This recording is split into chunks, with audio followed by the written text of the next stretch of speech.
बिस्मिल्लाहिर्रहमानिर्रहीम।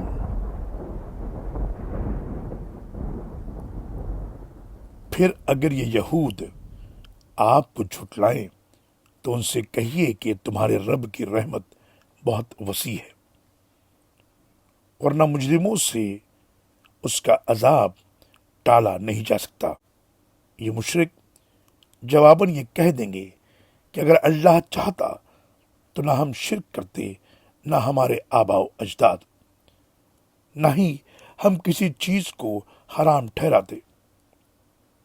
इसी तरह उन लोगों ने भी झुटलाया था जो उनसे पहले थे, हत्ता कि उन्होंने हमारे अजाब का जायका चख लिया। आप उनसे कहिए कि अगर तुम्हारे पास कोई इल्म की बात है तो लाओ, हमें दिखाओ। तुम महज जन के पीछे पड़े हुए हो और महज बेदलील बातें करते हो। आप कह दीजिए कि तुम्हारे मुकाबले में अल्लाह की हुज्जत कामिल है, लिहाजा अगर वो चाहता तो तुम सबको हिदायत दे देता। आप उनसे कहिए, अपने दो गवाह तो लाओ जो ये गवाही दें कि अल्लाह ने फिलवाक़े उन चीजों को हराम किया है।